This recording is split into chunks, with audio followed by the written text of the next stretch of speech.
రావడం కాదు, మీ ఉత్సాహం చూస్తున్నా మగ పిల్లల కంటే ఉత్సాహంగా కేరింతలు పెడుతున్నారంటే అదేమి నేను మా ఆడబిడ్డల నుంచి కోరుకుంటున్నాను.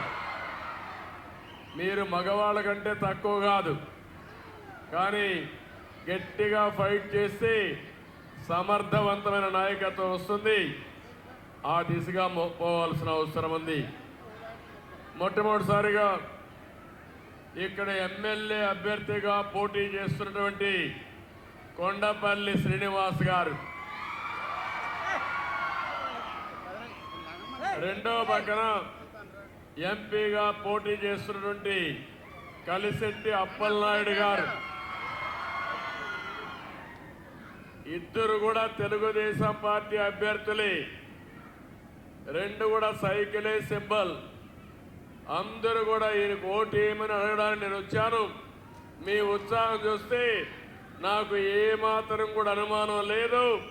కొండపల్లి శ్రీనివాస్ గారు కానీ అప్పలనాయుడు కానీ బ్రహ్మాండమైన మెజారిటీతో గెలుస్తారు. గెలిపిస్తారా చెల్లెమ్మలో మిమ్మల్ని అడుగుతున్నా. గౌరవనీయులు పెద్దల అశోక్ గారు, ఇక్కడే మాజీ శాసనసభ్యులు కేఏ నాయుడు గారు ఎప్పుడు కూడా నియోజకవర్గానికి బాగా సేవలు అందించాడు. కానీ ఈరోజు ఒక యువకుడిని కూడా తేవాలని శ్రీనివాసుని పెడితే మనస్ఫూర్తిగా సమర్థించినటువంటి కేఏ నాయుడిని మీ అందరి తరపున అభినందిస్తున్నా, ధన్యవాదాలు తెలియజేస్తున్నా. ఆయనకి ఇంకా ఉత్సాహం ఉంది, భవిష్యత్తులో పనిచేయగలుగుతాడు. తప్పకుండా పార్టీ పరంగా గుర్తింపు ఉంటుంది. అన్ని విధాల వారి సేవలు పార్టీ కోసం ఉపయోగించుకుంటాం.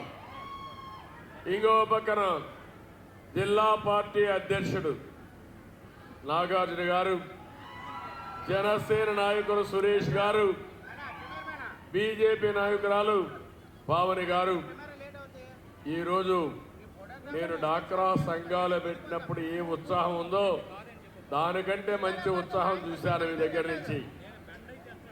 10-15 ఏళ్లకు మీరు ఒకసారి ఆలోచిస్తే 2004 వరకు ఇలాంటి మీటింగ్లు పెట్టేవాడిని మా చెల్లెమ్మలతో అక్కలతో. ఆ రోజు ఏం చేయబోతానో చెప్పేవాడిని. మైక్ కొంచెం మంచి. ఆ రోజు నేను చెప్పేవాడిని, మీరు కూడా బాగా హుషారుగా నేను చెప్పినట్టన్నీ ఫాలో అయ్యేవారు. ఒక్కసారి ఎన్నికలవి మోసగాళ్ళు మళ్ళా వస్తారు, రకరకాల మాయమాటలు చెప్తారు. కానీ ఒక్కసారి గతాన్ని మీరు నెమరు వేసుకుంటే ఆడబిడ్డలకు పుట్టిల్లు తెలుగుదేశం పార్టీ, అవునా కాదా అని మిమ్మల్ని అడుగుతున్నా. ఒకసారి చరిత్ర చూడండి. 1986లో మన నాయకుడు ఎన్టీ రామారావు గారు ఆస్తిలో సమాన హక్కు ఇచ్చాడు. ఆ రోజు సమాన హక్కు ఇస్తే జగన్మోహన్ రెడ్డి చెల్లికి ఆస్తిలో హక్కు ఇవ్వకుండా అప్పిచ్చాడు. ఏం తల్లి చూశారు కదా మీరే. నిన్నే వాళ్ళ చెల్లి చెప్పింది, నాకు ఇవ్వాల్సిన వాటా ఇవ్వకుండా ఈయన ఎక్కడ అన్న నాకు అర్థం కాలేదు, నాకు అప్పు కింద ఇచ్చాడని. అది మీరందరూ గుర్తుపెట్టుకోవాలి.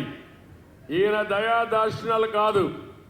ఎన్టీ రామారావు గారు ప్రవేశపెట్టిన చట్టం ఆడబిడ్డలకు ఆస్తిలో సమాన హక్కు అని చెప్పి నేను మీకు తెలియజేస్తున్నా. ఆడబిడ్డలు బాగా చదువుకోవాలని మహిళా యూనివర్సిటీ పెట్టాడు. స్థానిక సంస్థల్లో మీరు చూస్తున్నారు, ఈరోజు మీ అందరూ చాలామంది ఎంపీపీలు, జడ్పీటీసీలు, జిల్లా పరిషత్ చైర్మన్స్ అయ్యారు. ఫస్ట్ టైం పెట్టింది ఇంట్లో ఉండే ఆడబిడ్డల్ని రాజకీయాల్లోకి తెచ్చింది నందమూరి తారక రామారావు గారి విషయం మీరు గుర్తుపెట్టుకోవాలి. నేను వచ్చిన తర్వాత మళ్ళీ తెలుగుదేశం పార్టీ హయాంలో మీరు ఒకసారి చూస్తే ఆడబిడ్డలు బాగా చదువుకోవడానికి ప్రతి కిలోమీటర్కి ఎలిమెంటరీ స్కూల్ పెట్టాం, 3 కిలోమీటర్లకు high school, upper primary school పెట్టాం, 5 కిలోమీటర్లకు హై స్కూల్ పెట్టాం, మండలానికి జూనియర్ కాలేజీ పెట్టాం, డివిజన్కి ఇంజనీరింగ్ కాలేజీ పెట్టాం, జిల్లాకు మెడికల్ కాలేజీ పెట్టి పిల్లలందరినీ బాగా చదివించాం. ఆడబిడ్డలు బ్రహ్మాండంగా చదువుకున్నారు. అదే సమయంలో నేను ఒకటి ఆలోచించాను, చదువు అనేది ఆడపిల్లలు బాగా చదువుకుంటే అన్ని సమస్యలు పరిష్కారం అవుతాయనే ఉద్దేశంతో మొట్టమొదటిసారిగా 33% ఉద్యోగాల్లో కాలేజ్ సీట్లో రిజర్వేషన్లు పెట్టిన పార్టీ తెలుగుదేశం పార్టీ. మీరు దీనివల్ల మీరు ఒకసారి చూస్తే ఈరోజు చాలామంది బాగా చదువుకున్నారు, మంచి ఉద్యోగాలు వస్తున్నాయి. ఒకప్పుడు కట్నం ఇచ్చేవాళ్ళు, ఇప్పుడు ఆడబిడ్డలకు రివర్స్ కట్నం ఇచ్చే పరిస్థితి వచ్చారంటే అది నేను చూపించిన విధానం, ఆ రోజు ప్రారంభించిన కార్యక్రమం. ఇంకో పక్క మీరు చూస్తే నేను ఒకటి ఆలోచించాను, చదువుకునే పిల్లలకు బాగానే ఉంది, చదువుకోని వాళ్ళకి ఏం చేయాలనుకున్నప్పుడు డాక్రా సంఘాలు పెట్టారు. మీరు ఆ విషయం, ఎందుకంటే మళ్ళీ ఆ డాక్రా సంఘాల్లో ఉండే చెల్లెమ్మలందరికీ విజ్ఞప్తి చేస్తున్నా, ఈరోజు నేను హామీ ఇస్తున్నా, మళ్ళీ డాక్రా సంఘాల ద్వారా మా చెల్లెమ్మల్ని లక్షాధికారులు చేసే బాధ్యత నాది. ఒక శక్తివంతమైన మహిళలుగా తయారు చేసే బాధ్యత మాది. ఇంకొక పక్క మీరు ఒకసారి చూస్తే రివాల్వింగ్ ఫండ్ ఇచ్చారు. ఇది కాకుండా మీలో చైతన్యం తీసుకొచ్చాం. ఈరోజు ఇంతమంది మహిళలు వచ్చారంటే ఆ రోజు పెట్టిన డాక్రా సంఘాలే కారణం. ఇంకో పక్క మీరు చూస్తే 97లోనే బాలికా శిశు సంరక్షణ పథకం, ఆ కార్యక్రమం కింద మీరు చూస్తే ఆడబిడ్డ పుడితే భారం అనుకునే రోజులు, మగపిల్లలే కావాలనుకునే రోజులు నేను ప్రోత్సహించాలని ఆ రోజు ఒకటి ఆలోచించా.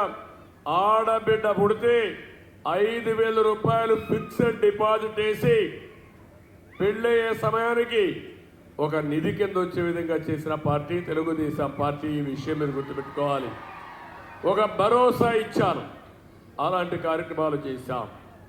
మగ పిల్లలు స్కూలుకు పోతారు, సైకిళ్ళు దొక్కుతారు, ఆడపిల్లలు మాత్రం సైకిల్ దొక్కాలంటే భయం, మీరు కూడా ప్రోత్సహించరు. అందుకే 8, 9, 10వ తరగతుల్లో సమైక్య ఆంధ్రప్రదేశ్లోనే సైకిళ్ళు ఇచ్చిన పార్టీ తెలుగుదేశం పార్టీ. ధైర్యంగా ముందుకు పోవాలని, మగపిల్లలేగా సైకిళ్ళు దొక్కేది, మా ఆడబిడ్డలు కూడా దొక్కుతారు, మగపిల్లలతో సమానంగా ముందుకు పోవాలని సైకిళ్ళు ఇచ్చిన పార్టీ తెలుగుదేశం పార్టీ అని చెప్పి నేను మీకు తెలియజేస్తున్నా. స్పీకర్గా ప్రతిభా భారతిని పెట్టాం. ఇళ్ల స్థలాలు, ఇళ్ళు, రైతు బజారు, లేకపోతే ఏది ఇచ్చినా ఆడబిడ్డలకే ఇచ్చిన పార్టీ తెలుగుదేశం పార్టీ. మీరు ఒక్కసారి గుర్తుపెట్టుకోవాలి. 14 నుంచి మీరు ఒకసారి చూస్తే కడాన ఇసుక ర్యాంపుల మేనేజ్మెంట్ కూడా మా డాక్రా సంఘాలకే ఇచ్చాను. ఈ విధంగా అనేక కార్యక్రమాలు చేశాం. డాక్రా రుణమాఫీ మీరు చూస్తే 8,500 కోట్ల రూపాయలు రుణమాఫీ చేశాం. పసుపు కుంకుమ మీద 10,000 కోట్లు ఇచ్చాం. నేను ఒకటి ఆలోచించాను, ప్రతి ఒక్క మహిళకి 80 లక్షలు 90 లక్షల మహిళలు డాక్రా సంఘాల్లో ఉన్నారు. అందరికీ ఆర్థిక సహాయం చేసిన పార్టీ, అది కూడా పసుపు కుంకుమ కింద ఇచ్చిన పార్టీ తెలుగుదేశం పార్టీ. ఆ రోజు మీరు ఒకటి ఆలోచించారు, నేను 10,000 రూపాయలు పసుపు కుంకుమ కింద ఇస్తే అతను వచ్చి జగన్మోహన్ రెడ్డి వచ్చి